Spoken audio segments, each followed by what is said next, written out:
Welcome to a bonus episode of the Blue Crew.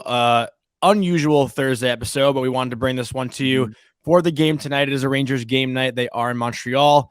As always, I'm your host, Johnny Lazarus, joined by my good friend, Cody Frankel. We got a fun interview today with Barstool Chief out of Chicago, a huge Blackhawks fan, a huge Chicago sports fan, and a huge Patrick Kane fan. We talked to him about what to expect from number 88 for the Rangers going forward. But before we do any of that, Cody, what's going on? We're not going to have a long intro. Just going to, get right into the interview probably, but what's up with you? Yeah, Johnny got his ass kicked on Twitter today. So honestly, I'm just going to let you rant about it. Yeah. So I tweeted this morning that I thought the Islanders goal, the Hudson Fashion goal against Buffalo on Tuesday night, I thought it was a kick. It was originally called a kick. It then got overturned and called to a good goal. So I just tweeted, I can't believe this was a good goal. I thought it was a kick, whatever, blah, blah. And I got fucking attacked by Islander fans all day, nonstop.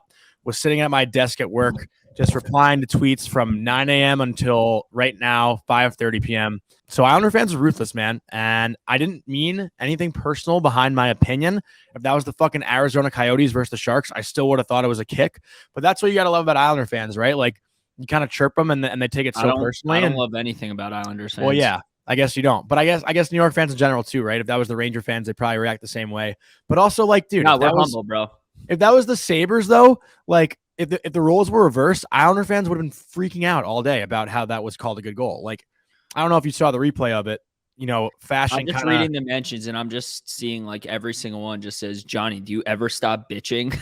Yeah, I got roasted literally all day. People saying I don't know the rules of the game. Actually, funny enough, Dave Jackson, former NHL. Oh, okay. No, former NHL ref Dave Jackson, who's now the ESPN analyst on the ESPN broadcast, DM'd me and he explained the rule to me because he just saw me getting attacked, and we actually ended up kind of DMing all day. Imagine he was just "Yeah, buddy, you were wrong," and all these. No, he basically said I was wrong. I really was wrong though. I think most people still don't necessarily know the rule. I had so many people tweet at me from the actual rule book, and I guess if the puck is sitting still, you can't kick it or whatever. You can't change the direction of the puck with a kicking motion. It's still very unclear to me, and the calls are so inconsistent. But Dave Jackson was talking to me. I think he's going to come on the show in the next couple of weeks. I had to put in a request to get him on. But that'd be cool to talk to an NHL ref and get his opinion. Yeah. Were you proactive? Okay. Yeah.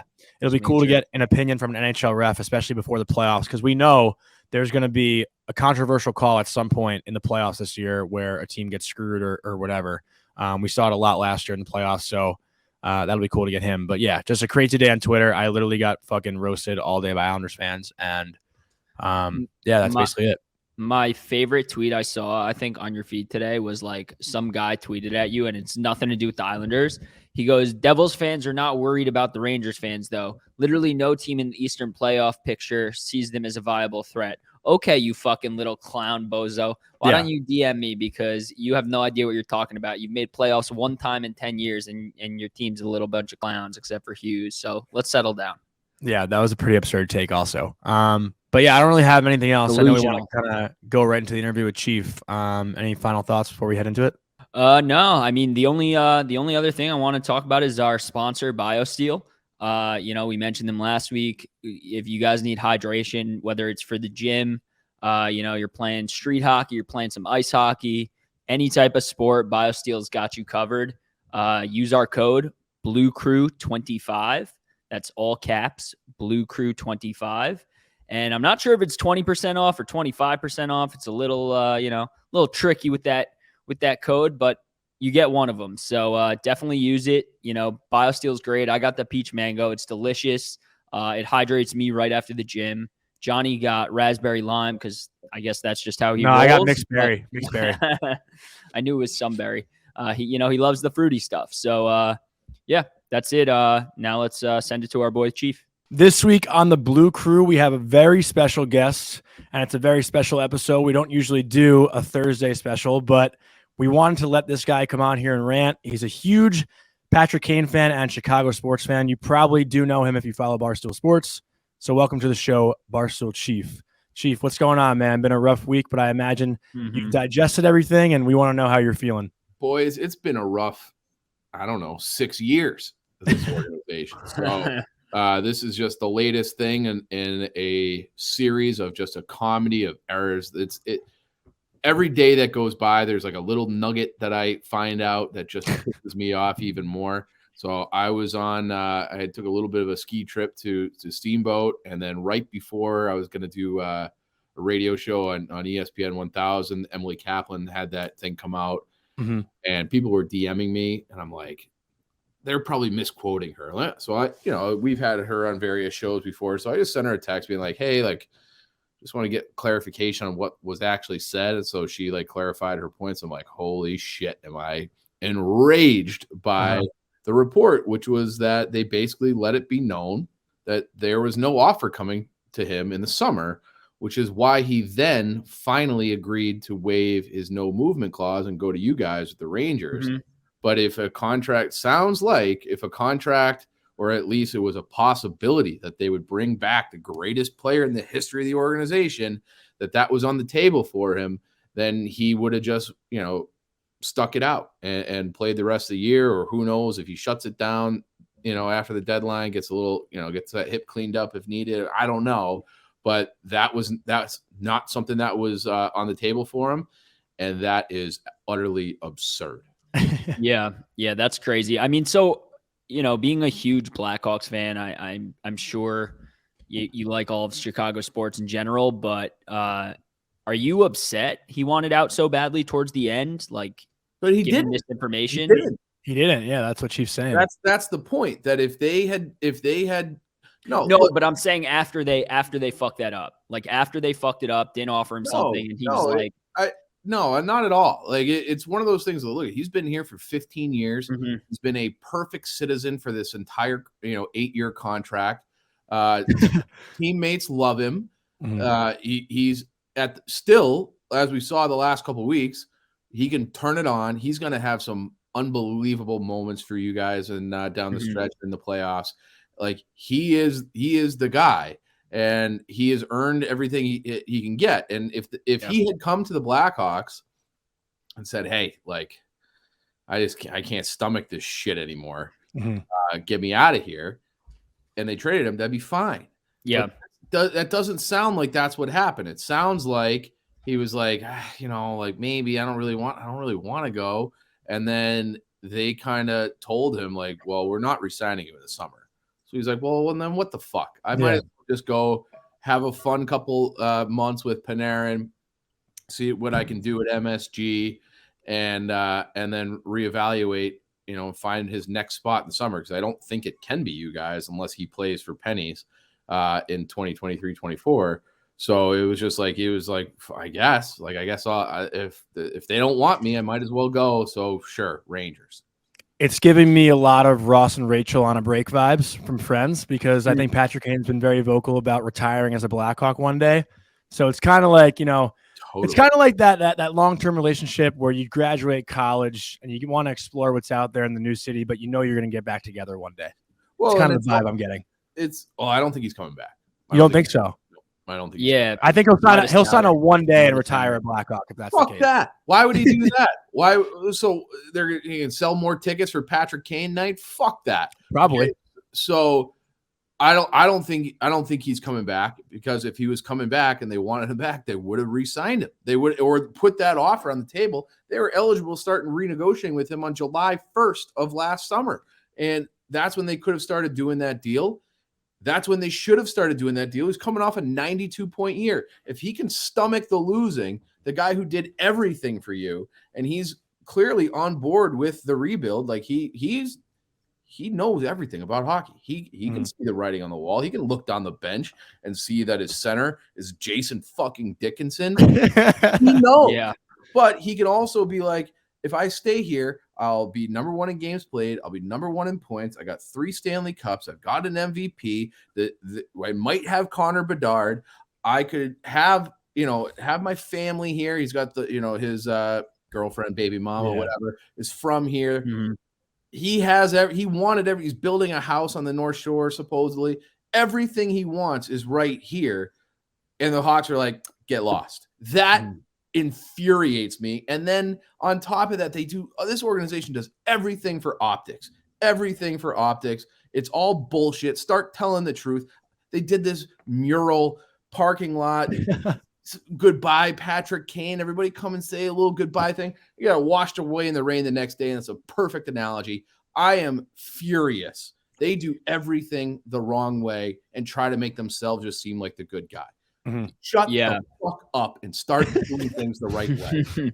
Yeah, I got a I got a good buddy, Tyler, who's from Chicago as well, and he's been pretty vocal about their brass for quite some time now, as it seems like you are. That whole scandal happened, whatever.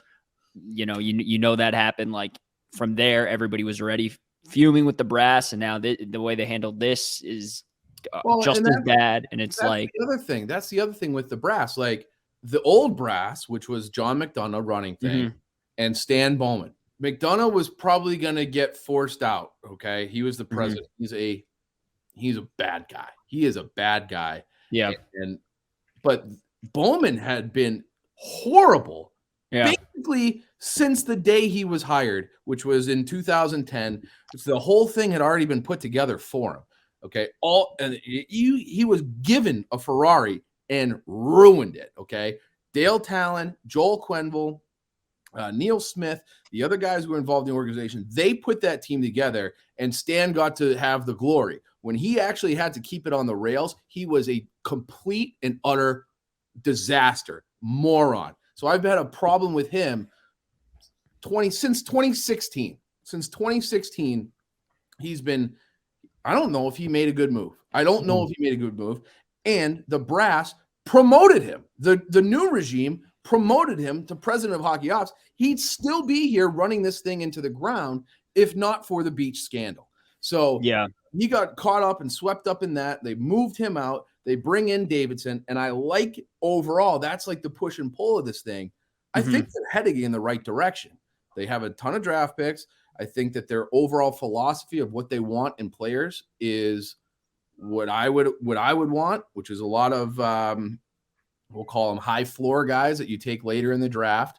And then you acquire draft picks and you get big mobile defensemen, and everybody is smart, fast, and hardworking.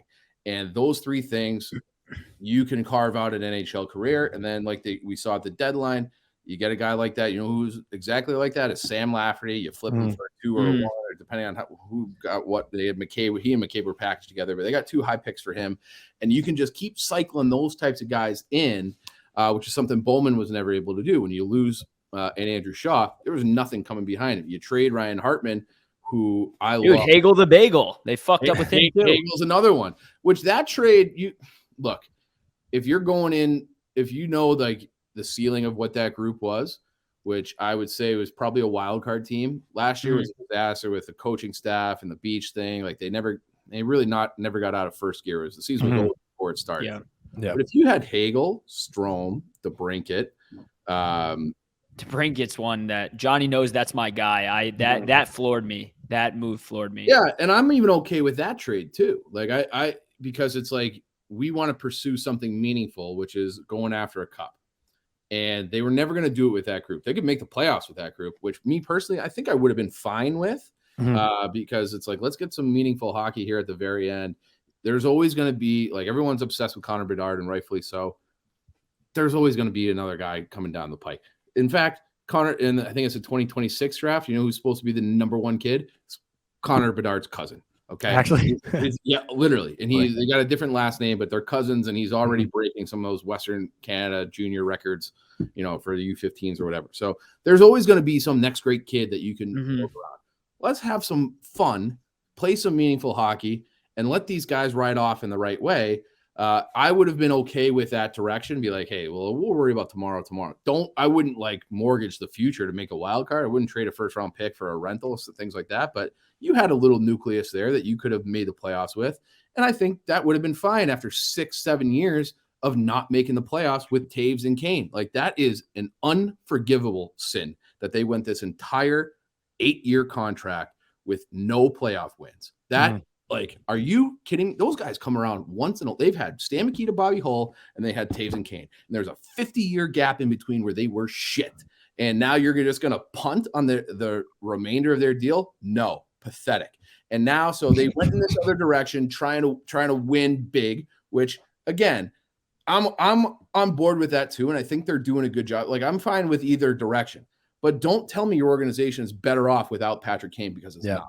I actually wanted to, steer in a different direction a little bit. Now that the trade is, past us, I'm curious on your thoughts of just the feeling where you are right now and where this organization is right now.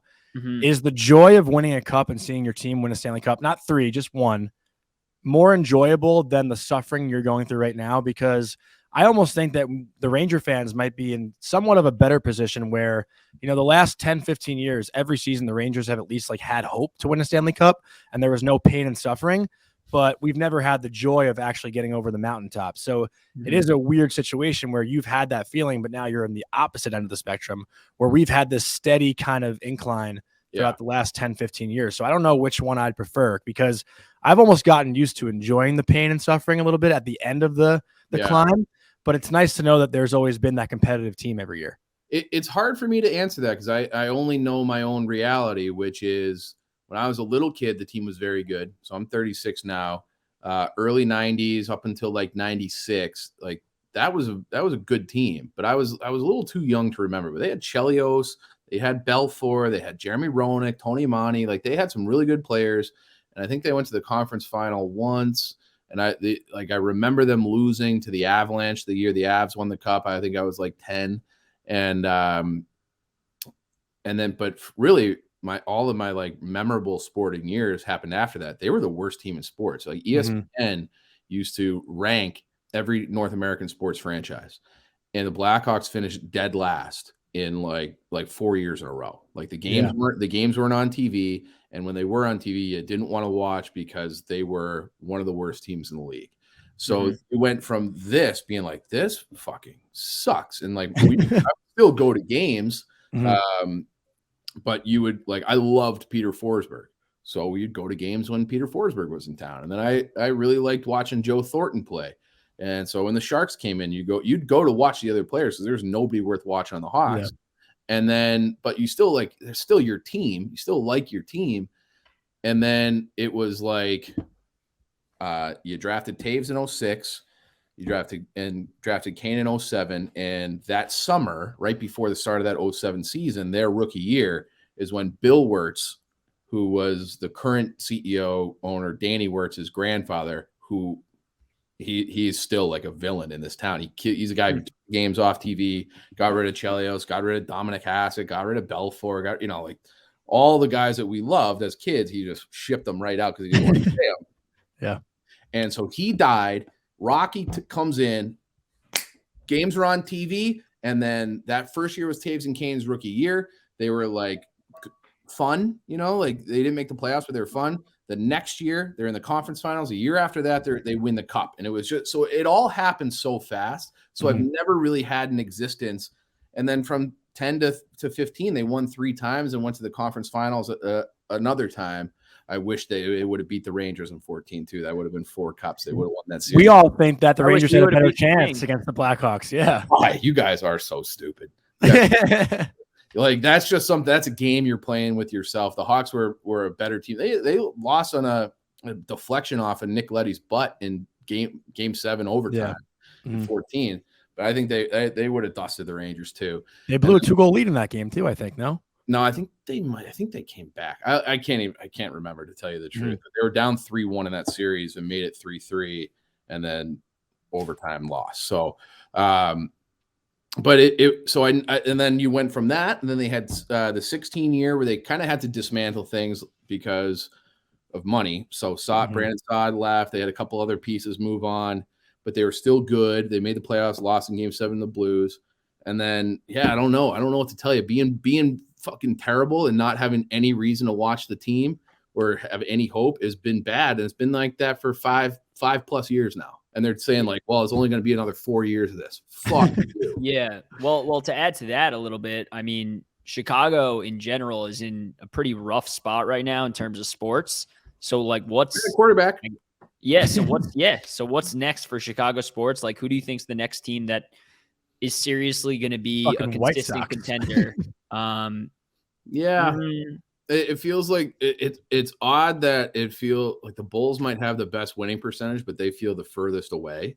The Cubs are probably trending in the right direction, but they're a few years away. Yeah, they made some nice moves. And the White Sox probably have the most talent on their team, but they're just a fucking hot mess. Always. Yeah. And then, I like the Bears. I think the Bears I really believe in Fields. I know people outside the market who don't, they might watch highlights instead of watching them for 60 minutes. Like Dave Portnoy, for example, calls him the 58-minute man. No, I think Fields is legit. And, I'm a Jets fan, so I understand the pain. And, you guys might have Aaron Rodgers. Derek Carr went away today, so. But you might have Aaron Rodgers, and then that means nice. the division is really wide open. And they have the number 1 pick, so hopefully you'd be able to flip that into more assets. They got a ton of money to spend on free agency. Like I think the expectation is that the Bears, they're not keeping that pick. They're not keeping that. I hope not. I hope not. There's no way. But I think the expectation is that they'll be right there for the playoffs this year if they do things the right way. Yeah. And then, as mad as I am about the Blackhawks, I think they're on the right path. It's just like they fucked up this Kane situation, but I like the prospects that they've already acquired. They're gonna.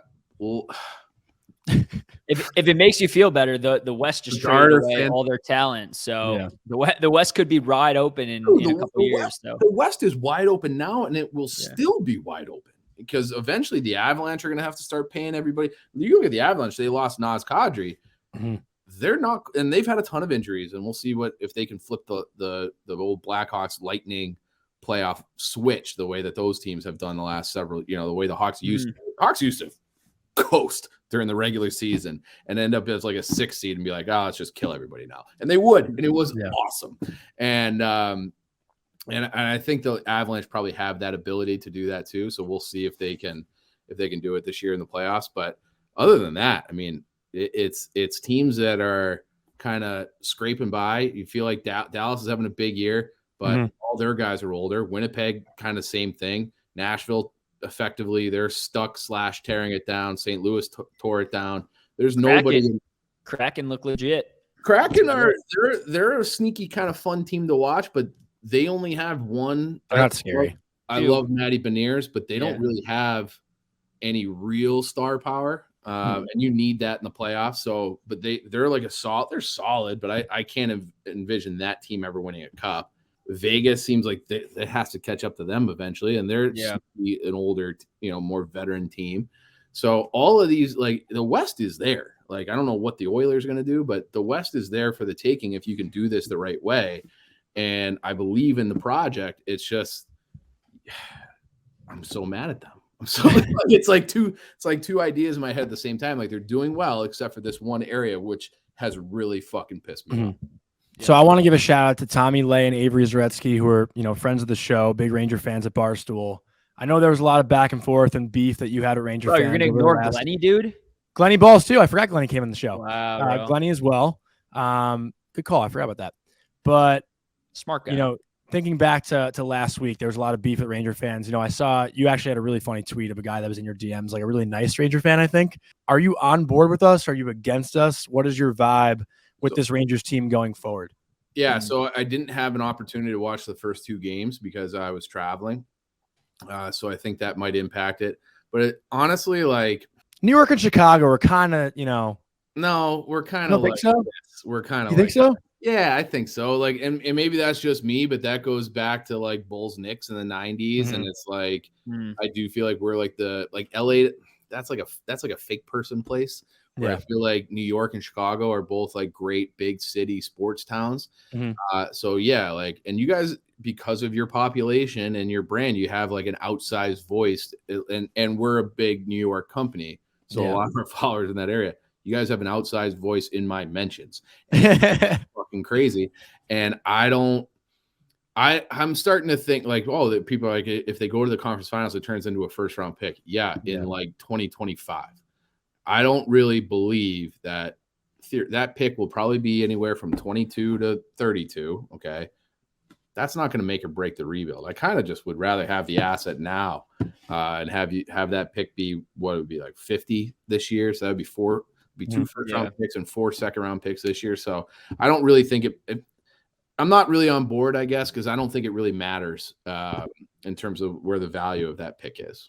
Yeah. Well, even yeah, just the fun of it, I meant, seeing Kane in New York. Well, I want to add to that. I want to Yeah. add to Johnny's question because believe it or not, as you've probably witnessed firsthand in your mentions, Rangers fans for sure are snippy. They some Rangers fans out there who are shockingly not happy about the trade. Those are the ones that I hate. They'll find so that they'll find a way to some fans will find a way to just no matter what, it's a lose-lose. So can you just maybe tell those fans specifically what kind of player they're getting in Patty Kane and like why they should be excited for this trade? Yeah, I think, look, the reports that I'm hearing where those first 2 games were underwhelming. Would you guys agree with that? Yeah. I only watched the first one. Yeah, they weren't good. They weren't good. I mean, they're they weren't good. But yeah, so I think there's going to be an adjustment period. New location, new teammates, even if he is with his soulmate Panarin. But he's gonna get it rolling, and they're gonna get it rolling. What you're getting is you're getting the whole package. He doesn't get enough credit for how he is as a leader. He doesn't get enough credit for how he is defensively. Like, he does contribute defensively. I know some of the analytics are like, oh, he sucks defensively. Like, no shit. Like, his center is Jason Dickinson, and he's playing with Caleb Jones and some other, guy on defense. Like, it's just like the team's horrible. So that's how analytics work in hockey. Yeah. Well, all the hardcore Ranger fans are happy he's -4 in his first 2 games. That they want him. Because they're counting plus minus, just like they're probably doing Corsi too, which is another bullshit. But they're gonna figure it out. And I can't wait to see him with Adam Fox and Panarin on that power play, because those guys are all like Einstein level hockey brains. Mm-hmm. And Kane's never really, as great as those teams were, he never had a defenseman like that. Like, it was, Duncan Keith would bomb things from the point, or Seabrook would bomb it from the point, but it was really it was Kane quarterbacking everything. And I think you're going to have like a little bit of Globetrotter stuff once they really kind of get in sync and read each other. And it might take a month. Because hockey's not easy. So I think, but it's gonna work. It like guaranteed it'll work. I mean, and you're UMass guy, like, that it takes some adjustment periods for new teammates and new systems and the way what the coaches want you to do, and just reading off players. And it's like an anticipation thing. Like, you have to like split second know where that guy is going to be, even if you're not even looking at him. Mm-hmm. And that's going to come, and you're going to have big time offense. You're going to have all the little things. You're going to have a couple of moments where it's like, we need a little bit of magic to win this, game 3 versus New Jersey or whatever it ends up being. And he will deliver. He will, like, God is my witness. Patrick Kane will have a big moment for you guys in overtime of the playoffs. And you guys are like, this is the greatest guy ever, because he is. Because he is. He is I've never seen anybody as clutch as him. And I know people like probably the same people who think Patrick Kane is -4 are the same people who he sucks now. Well, it is a fact. He is -4. I know. They're like, he's -4. And then I'm pretty sure Panarin's -2 on the year. So it's like, oh, probably worse than that. They're going to turn around and say that like the clutch thing isn't a thing. Yeah. And it's like, are you Philly in 2010? Minnesota Wild people still have PTSD. He ended their dreams so many times. He killed the LA Kings when he needed to. The Game 5 against Boston, where Marchand was like this and chirping in 2013, and Kane gates up to him and goes, "You should have kept your mouth shut." For like 4 points, and that's like one of those hot mic things from, I don't know, whatever the equivalent of NFL Films is. Mm-hmm. You should have kept your mouth shut. He exploded. And same thing with the Lightning. You look at the clinching game there. He had the assist and the clinching. They won 2-0, but the goal to put him up 2-0, and it was like, this guy, every single time Vancouver, he had the hat trick like early in his career. Every single time the team needed him to come through, he came through. He is a perfect right wing. Perfect right wing. And he's going to fit in great with you guys. Fuck off. that was a good description there. Yeah. Are you cool with like one more each, Chief? Guys, I got nothing but time for you. You go first, Johnny. I got one more good one for you. I'm just curious. There's obviously a lot of moments to pick from the Patty Kane memory that sticks out the most in your mind when you think about it? Like you remember where you were, what you were doing? Because we have a lot of those moments with certain players, but not like close to what I can imagine you have. Yeah, I mean, there's just so many. I remember. So the first cup, I watched it with my dad, and I got a brother who's 10 years younger than me, and it was almost like we had season tickets, and we almost like you because of what I had said at the beginning, like you almost couldn't believe they were even in the final. And it's like you just have this vision of the puck coming around. It goes Sopel to Brian Campbell, and Brian Campbell dumps it off to Kane on the half wall. And when he got the puck, you're like, he gives a little shoulder shimmy. It was like he wanted the puck on his stick in that moment to go win the game. And then he scores the goal, and nobody can really quite tell. And I went to every game in February because I wanted to see. Was worried that this was the end. I want to see him in person, and he was unbelievable in February. But he had a goal against Toronto to get a hat trick that they were reviewing. But he was already celebrating, and I'm like, you know what? This is just like 2010 and every other time. If Patrick Kane says it was in, it was in. I threw my head on the ice before the game because it's like whatever he says is right. And so is that moment in 10. I mean, there's been like too many, but I used to love that Vancouver rivalry. They played in the playoffs 3 years in a row. Yeah. And I think it was game 6 in 2009. So before they had won, and they were heavy underdogs in that series. That was like kind of their coming out party. And game 6 up in Vancouver, and they win like 6-4, and he has a hat trick and an assist. And his hat trick was spectacular, like crazy backhand, like unbelievable. Yeah, I remember the backhand goal, the dangle, the one-on-one backhand goal. Crazy. And it was just like, so to answer your question, I've got like 12 of them. Yeah. And I won't go through each one of them, but that's like he like provided all the joy of my entire 20s. It's like whether it was with my dad or friends or alone, it was just watching him, and he always came through. He was spectacular. That's awesome. My last question. I got a fun one for you. If you could write a not safe for work email right now to Stan Bowman, what would the subject line read? I mean, I kind of just do it in the blog all the time. Yeah. I need one line. Subject line. Hey, fuckhead. and then 40,000 words as an email. But like he's 40,000 words. Yeah. Fucking writing his college essay over here. It goes on forever. And he was hired, and just like the way he pushed out Joel, that was that was such bullshit. And to bring in a guy, because Joel was just like, Stan failed upwards, and he was a great kiss ass. And Dale Talon never got along with John McDonough, and McDonough wanted to be the guy in charge. So they waited for an opportunity to fire Dale Talon so they could put the yes man in. That was Stan Bowman. And then Stan Bowman was always butting heads with Joel. People don't know all of that, but doesn't matter. They hated each other. So when he pushed him out, he was like, I'm going to get a guy who will do whatever the fuck I say. And that was Jeremy Colleton. And he's just when you thought things couldn't get any worse, they fucking cratered. And that's like the thing with this organization. Just when you think it can't get worse, it does. And it's like we had a great run from 9 until 16. 16 was still a pretty good team. 17, they won the West in the regular season, but that was all Patrick Kane, Panarin, and goaltending. That team was that was a very flawed team. And it's been a rough. It's sad. It's sad that you sign those two guys to 8-year deals and you can't win one playoff series. And now it's over just like that. When he wants to still, even though they never gave him a center. They traded away anybody he ever had chemistry with, whether it was Patrick Sharp, Panarin, DeBrincat. They're just like, he'll figure it out. And he always did.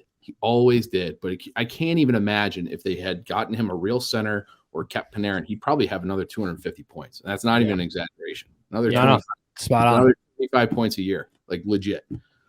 So I want to wrap it up by asking you two different versions of a question. What would your message be to Ranger fans if they lose in round 1? If you could say similar to what Cody just said, like one thing, the Rangers lose round 1. What are you saying to Ranger fans? I'd be very nervous if I were you guys, if you lose round 1. Oh yeah. Okay. So I don't know what to say to you guys, because it's almost like it's almost like now you're suddenly in that conversation with the teams that are like, you have a really nice nucleus, but the pieces that you needed to be stars, which is Laugh and Kako, they're nice players, but they're not what you would normally want from a top 3 pick or one overall. You're starting to get a little bit up there and your cap constraint a little bit. Like this is like, you guys better win this year. Yeah. Like for real. Like if you don't win this year. I said the same exact thing. Yeah. And it's appropriate to go all in because this is when you go all in. It's before you have to pay Condre. It's before you have to, you're going to have to pay Laugh something. I don't know how much he'll come in. Yeah. Heedle too. Keandre. Yeah, I said the first one. That was the first one. Okay. I've been obsessed with Condre Miller since I was 16. Like I saw him play it like at a rink over by my parents' house. I'm like, this is the guy. Go get this guy. And at that time, he was like, the North American Scouting Service had him ranked like, I don't know, like 200th or something like that. I'm like, nope, this is the guy. And so, yeah, like you're going to have to start paying those guys and it just gets very difficult. That's where the Hawks, they won 1 cup on Taves and Kane's rookie deal. Mm-hmm.